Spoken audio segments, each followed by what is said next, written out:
Ladies and gentlemen, please welcome this evening's guest moderator from Entertainment Weekly, Tom Geyer, and tonight's guests, Evan Rachel Wood and Fredrik Bond.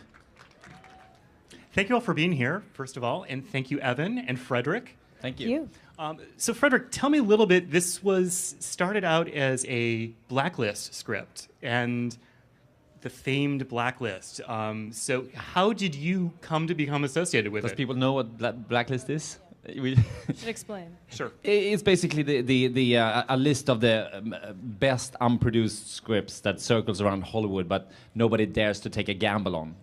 So every year there's a list of there's executives making the list of the ones that they wish they had produced, but didn't dare to. And so you had started out as a commercials director, and this is your first feature film. I think the commercial of yours that I think people probably best know is it was a Heineken commercial. Yeah, we've done a series of Heineken commercials. Yeah, that's been running here a lot. There's a memorable one that's like 90 seconds long of this guy who does incredible things. Yep. Now, how did you come upon this as your first feature film? You know, I read the script like 5-6 years ago, and I just was blown away by the sheer romance. The romance of it really blew me away, and the unpredictability of the story I just loved. And it kind of reminded me of, you know, movies that I grew up loving, like After Hours, True Romance, Trainspotting, and even some French movies, you know, like Diva and Lovers on a Bridge. You know, a lot of...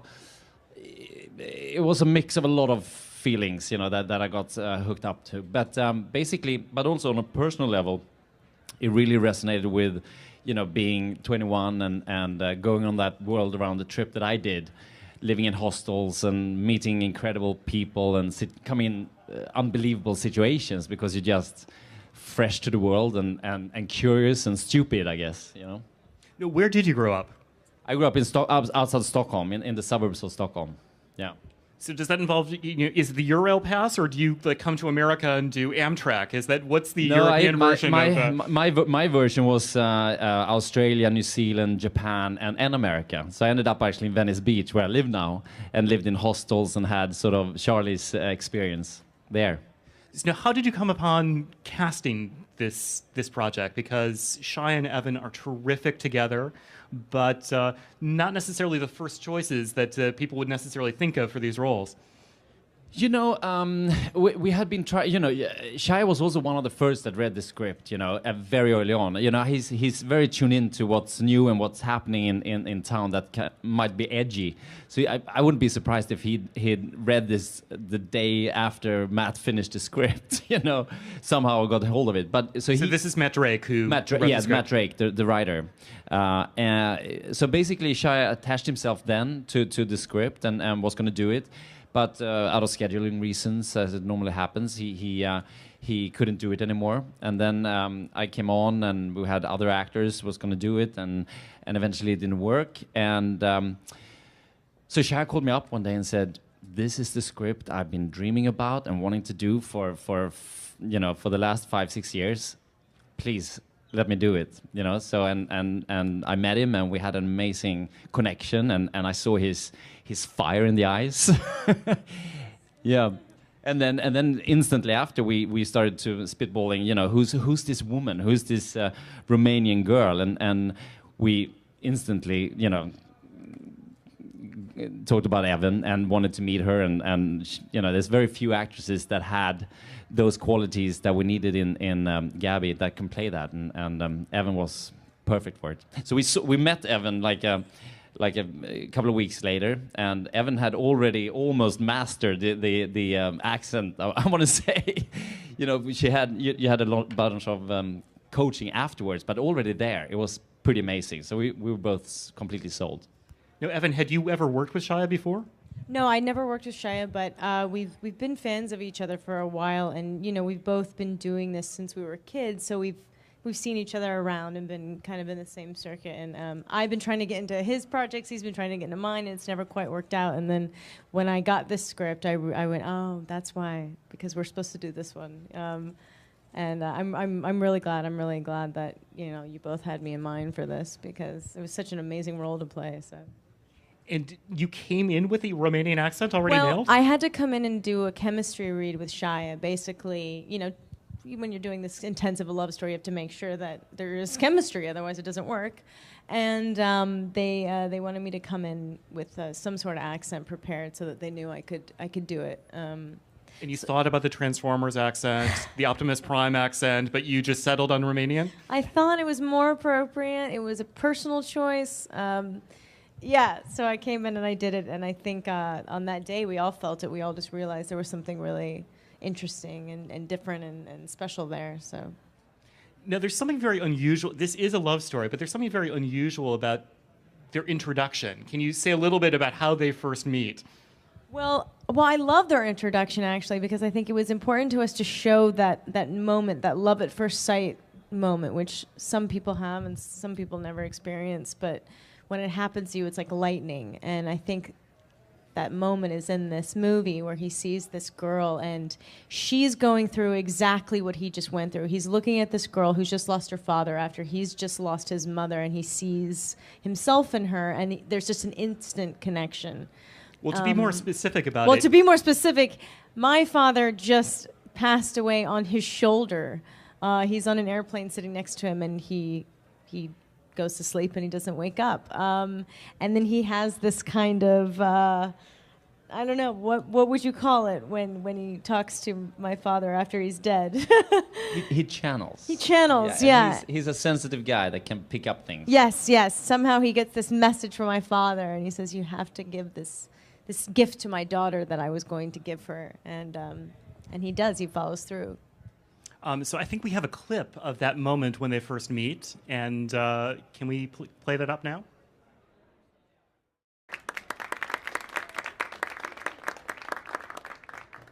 That's so such a sad. sweet moment. Yeah, it's so sad. What I find interesting is there almost seems to be a kind of gender role reversal that goes on in this movie. That Shia's character is much more the kind of lovesick puppy dog, and you are almost the guy in the relationship, the more standoffish one. Yeah. I think that's one of the reasons why I liked the role. She wasn't the damsel in distress. She kind of is the one that rescues him throughout the movie. She's very self-sufficient. She's been taking care of herself for a really long time, but I think she falls in love with Charlie because he's the first person in a while, I think, to show her tenderness, and he doesn't want anything from her. He wants to take care of her, and I think that's why she gives in. Now, there's been much said about Shia as a kind of... There's been much shit said about Shia, yeah. There's been much said about Shia. That is absolutely true. But as this kind of method actor, and what was that like, working with him on a movie of this nature in particular? It's very intense, but it's super interesting. Super, it's a really passionate endeavor. You have dark days, you have light days, you have incredibly loving days. So it's very it becomes, but I love it because it's a work of passion. Yeah. And you really come to the bus where you're watching the rushes, and just excited about how much you see through the rushes, seeing how much he has contributed to. So, he's very tactile. He needs to feel every little thing. So it's challenging. Yeah. But for you? Oh, I mean, I loved it. I appreciated it. It's rare that you get to work with a kind of actor like that, and every actor has a process. It's an emotional game. And Shia is a very emotional, sensitive person that feels a great deal, and he has his process. And his process is he wants to feel everything, he wants to experience it, he wants to get as deep into a character as he possibly can. And it is refreshing because, whether you love him or hate him, he's a great actor, and he's extremely dedicated to what he does and very focused, and he's willing to go the distance, and not a lot of people are now. He came to set in his one pair of shoes, the pants, and the T-shirt he was going to have in the movie, and that's it. I didn't see him on the cell phone one time during the entire production. Never. He was Charlie Countryman. So I think we all were like, okay. You keep you on your toes, yeah. Now, he's talked about how to prepare for, there's an extended ecstasy trip in this film that he actually did drop acid for the film. Were you in on this, or were you aware of this? Or Really? Did he? Well, I wasn't there that day. I don't know what went down. But if he did anything, I think he did it because he wanted it to be as real and as truthful as possible. And Shia, this may surprise people, has never really done a lot of drugs. He's just a very intense person without them. So I think he was nervous. He was nervous. He wanted to get it right, But we had he done them, I don't know. We spoke for maybe 6 months about that drug scene. Yeah. That was one of the most important scenes to get right in the movie, because you see a lot of movies where it doesn't feel right and it feels like a fake. And so we talked. We spent a lot of time looking at stuff and did research, and we shared a lot of information. And the way things worked on set was that sometimes we would spend a lot of time before shooting a scene, and we'd spend an hour, 2 hours sometimes talking and preparing, and then other days, you just saw that Shia was in the zone, and you don't want to, destroy that moment because he's in there. So we turned up to set early that morning, and he'd been there maybe an hour, 2 hours before us. That was normally the case. Shia is always before everybody else on set. That's unheard of. That's unheard of. I don't think, did he have a trailer? I don't know. I never saw his trailer even. He's never in it, no. So I just saw that he was in his moment and in the zone, and I told my DP, we better shoot now, so we have, we get this now. So it became it became a very interesting night, but I hope you will enjoy it when you see it. But you know what? No one was hurt in the process, and at the end of the day, there's a great performance on exactly, screen. which is the primary. Because Shia said one of our first meetings, he said, remember one thing, when we're dead, this movie's going to live. Hey, he's right. And it's right. Now, did you shoot the film in Bucharest, or? Yeah. And what was that experience like? Had you spent much time there previously, or? No, I came there when it was winter and was filled with snow, and we had wrecking the place, and I just felt like there was Bucharest has an incredibly interesting history, from Ceausescu's times, a city that used to look like Paris in the 40s and the 50s, very romantic and incredibly beautiful, has been quite brutalized over the years. And so I wanted to find a city that in a way, like Gabby's character actually had a strong personality and had been like I said, brutalized and been kicked at over the years. So it just felt like the right place. And plus, Charlie's character goes on a trip for the first time in his life outside of America. So it needed to it needed feel to very be different. Totally different, and a place that wasn't cinematically that explored. So the audience would also have the same experience as Charlie has. Yes, and when you're there, it's a city that's begging to be put on film. It's so gorgeous in the way that it has this beautiful grit. It's really, there's so much to it. You can just peel back the layers and keep finding things, and it's a great thing. Plus, the other thing is that it was 30 degrees minus Celsius when we came there and wrecked the place, and then when we came to shoot, the whole city transformed, and out of the sewer systems comes a completely new population. Of Bucharest, sadly enough, has the biggest population of homeless kids, and also of people living underground. So it's a whole, including the dogs. Yeah. So out of the sewer system comes a whole new population into the streets, which was in a lot of ways sad, but also very interesting, and transformed the city a lot, for us in experiencing it. So in the movie, you will see that there's a lot of people that we came across that ended up in the movie, like the short man, the little guy, and his dog Jumbo, Marcel, and his dog Jumbo, who used to be the most successful pimp in the 90s in Bucharest. He had a huge stab of girls and great clientele, and had Bucharest by the balls. But then he fell off the bandwagon and is now living under a bridge. And now he's in Charlie Countryman. Now he's in Charlie Countryman. Do you just Google biggest pimp in Bucharest? I mean, how do you find these people? He would turn up. He just finds you. He's the naked cowboy of Bucharest. He basically turned up everywhere we went, and we became, really good friends. He speaks really good English because obviously his clients have taught him English over the years. But also, most nights you would see Shia and him sitting on the street talking about life. It was really beautiful. So on the internet you can find some shots of Shia, Marcel, and the dog chatting. Well, I think we do have one clip that shows a little bit of the flavor of Bucharest, and particularly the underground of Bucharest. And I'll be curious to ask you if the couple that we see at the end are in fact locals. Oh, yeah. Okay. Yeah, totally. So if we can show that second clip here.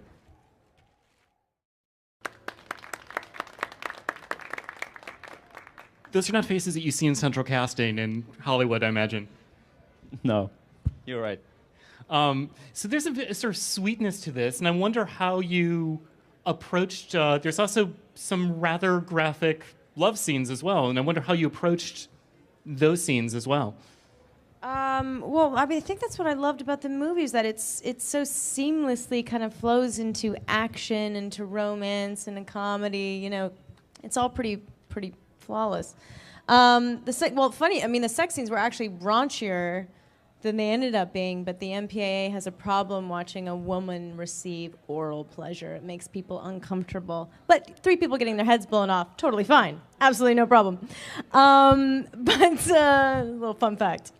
But no, the love scenes were approached, we wanted them to be love scenes, not just sex scenes. These are 2 people that have a very strong connection, and we wanted it to really mean something and not just be gratuitous. And I felt good filming them. Shia was a total professional and felt very safe and very comfortable. So there were limits to the method approach.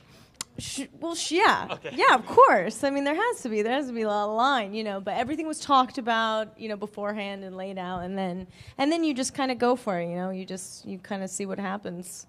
And that's pretty much what we did. And now talk a little bit about your influences here, because I can even see from these clips, there's a little bit of Danny Boyle going on, there's a little bit of Tarantino. What sort of influenced you in terms of the style and approach to this? Well, the approach was sort of because the movie lives in this sort of twilight between reality and what he's experiencing physically and what he's experiencing a little bit in his head, So it was always a little bit of, for me, was the biggest challenge was to find the balance between realism and fantasy, And when it became too much of a fever dream versus, but I wanted it to feel a little bit like almost anything is possible. And I'm from the point of view that, just because it happens in your head doesn't make it less real. I think, you react emotionally to things that might be unexplainable and not be touchy-feely. So that was sort of something that definitely guided me. So then, the story is a coming-of-age sort of graduate story, if you want. He's lost and he's trying to find his gripping. So all these things kind of informs you how to shoot the movie. At least for me, what is important with, how much do we push the fantasy element? How much do we move the camera, etc.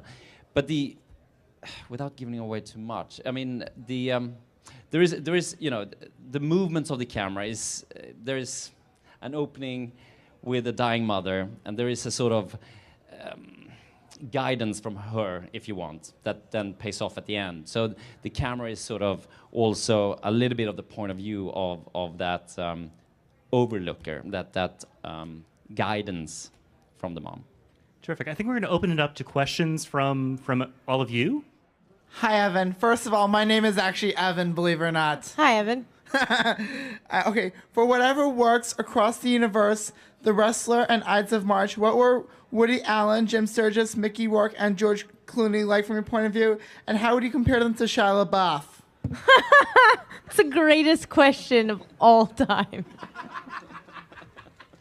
Because it's so loaded with so many answers. I don't even remember all the things that Jim Sturgis is one of my favorite people in the world. Mickey Rourke is a trip. He's a brilliant actor. Who else? Clooney? He's exactly what you would expect. He's the most charming man in the world. Nicest guy ever. Completely talented. Oh, Woody. Oh, Woody. Well, it was an honor to work with Woody. You know, it's... If you can do a Romanian accent, can you do a Woody? I can't. I'm going to really put her on the spot. I can't. Don't make me do that. No, I really can't, though. I would. He was great. You know, sometimes you don't you don't get a lot of direction from him. I think he likes you to be as natural as possible, so he doesn't like to interfere at all, and that sometimes is very stressful as an actor. But he was wonderful. How do they compare to Shia? Was that the question? They don't. I mean, they're just totally different. There is no comparison. They're all the most different people, huh? Yeah. Completely different. This is for Mr. Bond, the director. I come from a music performing and composing background, and I wanted to ask you, what was when you're giving direction for your film scoring crew and the people providing music for the story, how do you do that? Are you asking for a texture? Do you ask for recurring themes? Do you ask for a mood? What's your direction when it comes to underscoring your film? Underscoring? You meaning the score? The score. Music, yeah, the music, actual music score. Well, we wanted to find a musical landscape that was set apart from Gabby's world, which was the classical cello and everything. So, and also, you know, Shia listens a lot to his iPad. He always had iPod. Always having. We're in the Apple Store. Get it right. Yeah, exactly. So you always have this music in his earbuds, but I never like when you know exactly what he's listening to. So I wanted to find a score that could potentially be what he's listening to, but also give a bit of the sentiment for the scene, you know, and help us to guide the emotional sense of the scene. So does that answer your question, or?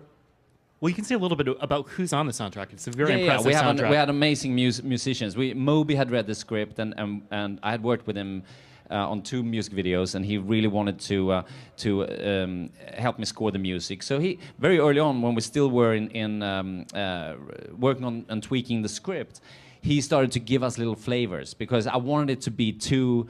I wanted the visual side of the story to run together a little bit with the music landscape and music universe. So I was very happy that he wanted to do that. And then we, in the process, as we started to really dig deeper into the musical landscape, we took in a few more musicians like Dead Mono and Christoph Beck, and a DJ woman called Audrey Napoleon, amazing musicians, all of them, that sort of gave a little tonal shifts, just to give, because the story is so vivid and dynamic. I needed a little. We needed a little bit more of a sort of a variation in the tracks, you know.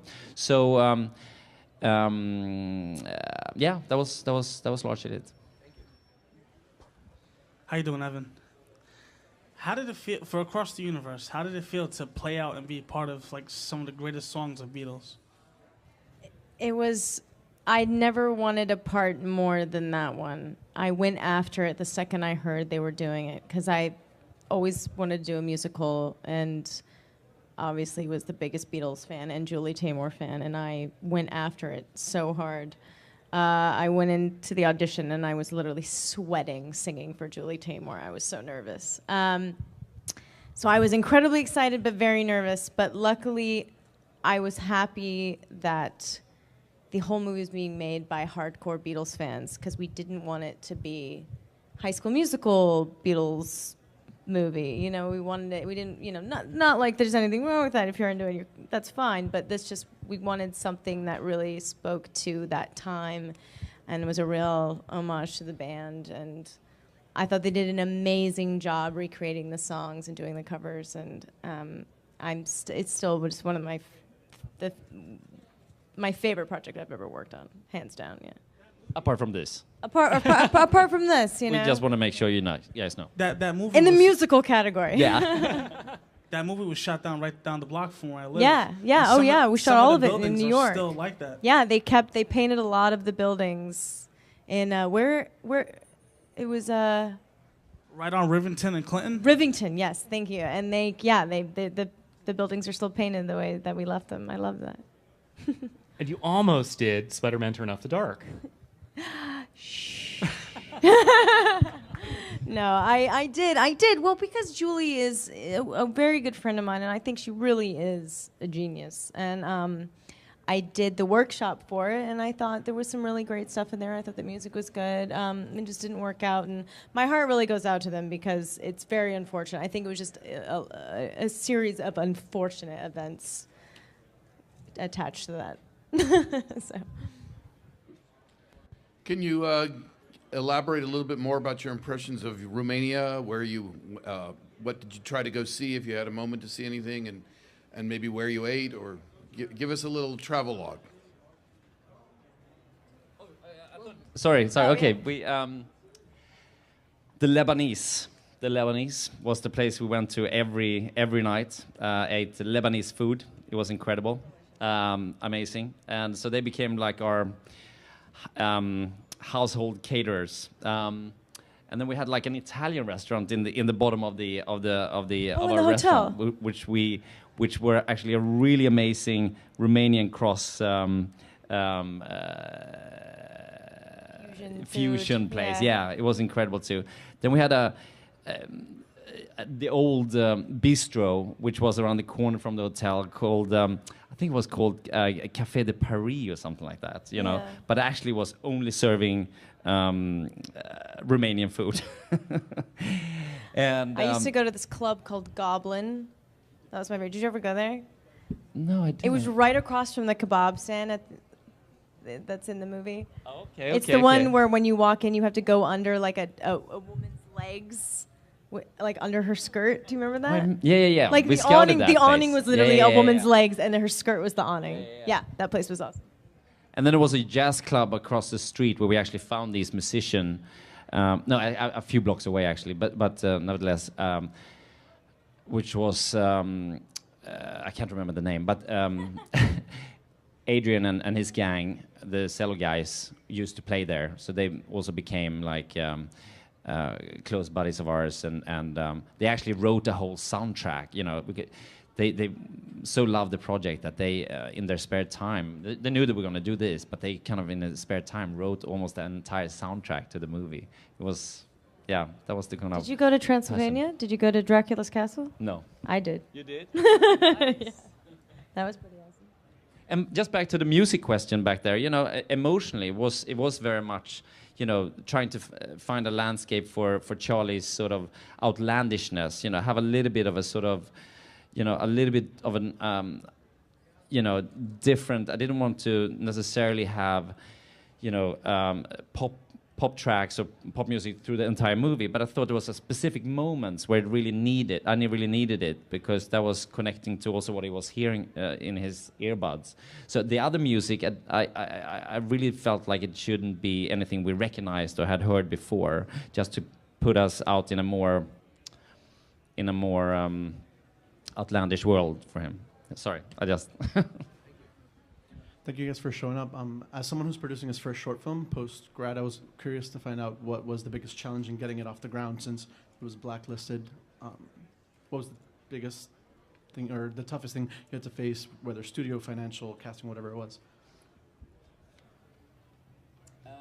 Well, I think it's always tricky to get the money. You know, it's always somebody who writes the check. You know, and we can be super passionate about stuff, but. I think that. And sometimes you can have the most amazing actors attached to something, and it doesn't make a difference. Yeah. They give you a list. They're like, if Tom Cruise and Will Smith are in your movie, then here you go. You know. Yeah. No, but I think I want to say. I mean, you have more experience than I have on this, but I feel like every project is extremely for everybody. If a movie gets made, it's a miracle. Every movie that you see is a little miracle. Yeah. You should know that. And every movie has a group of extremely hardworking people that's worked around the clock to get it made. Even on the top tier of filmmakers, I think it's sort of the same thing, actually. Well, Fredrik Bond, Evan Rachel Wood, Charlie Countryman opens this Friday and is on VOD, also available this Friday. I'm Tom Geyer from Entertainment Weekly. Thank you again for coming to the Apple Store. Thanks for coming. Thank you. Thanks for coming out. Ladies and gentlemen, please welcome this evening's guest moderator from Entertainment Weekly, Tom Geyer, and tonight's guests, Evan Rachel Wood and Fredrik Bond. Thank you all for being here, first of all, and thank you, Evan and Fredrik. Thank you. Thank you. So, Fredrik, tell me a little bit. This was started out as a Blacklist script and the famed Blacklist.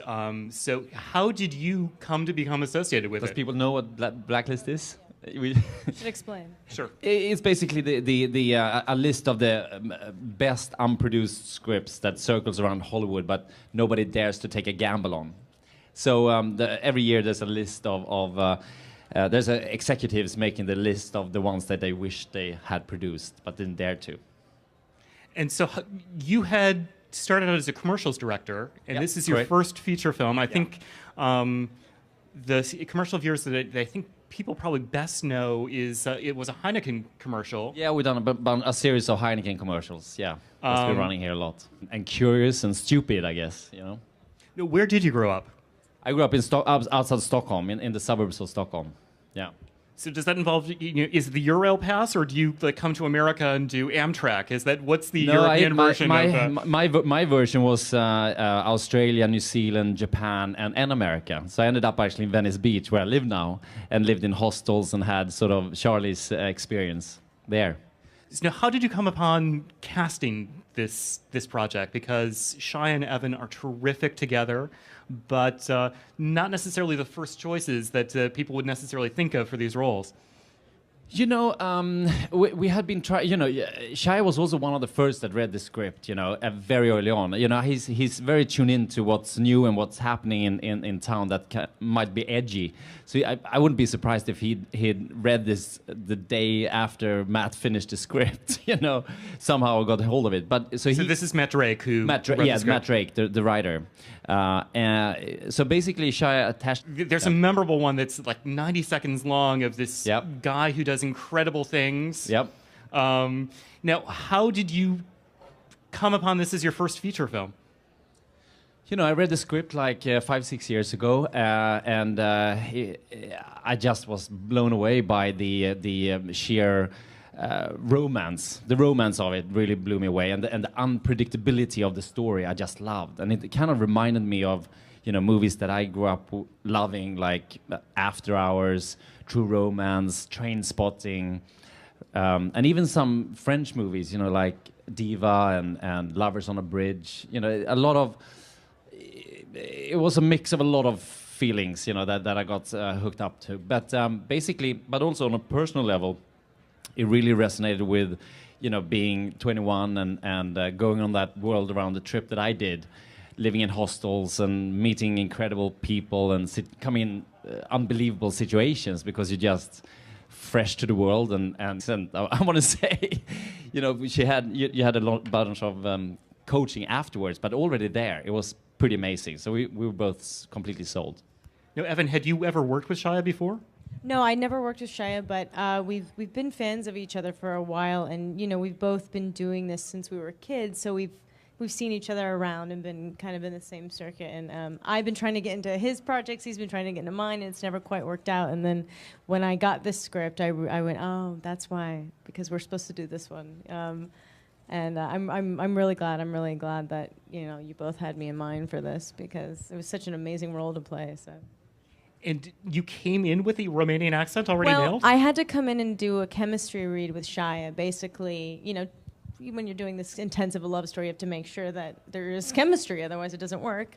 And they wanted me to come in with some sort of accent prepared so that they knew I could do it. And you thought about the Transformers accent, the Optimus Prime accent, but you just settled on Romanian? Himself then to the script and was going to do it, but out of scheduling reasons, as it normally happens, he couldn't do it anymore. And then I came on, and we had other actors was going to do it, and eventually it didn't work. And So Shia called me up one day and said, "This is the script I've been dreaming about and wanting to do for the last 5-6 years. Please let me do it." So and I met him and we had an amazing connection, and I saw his fire in the eyes. Yeah. And then instantly after we started to spitballing, who's this woman, who's this Romanian girl, and we instantly, talked about Evan and wanted to meet her, and there's very few actresses that had those qualities that we needed in Gabby that can play that, and Evan was perfect for it. So we met Evan like a couple of weeks later, and Evan had already almost mastered the accent.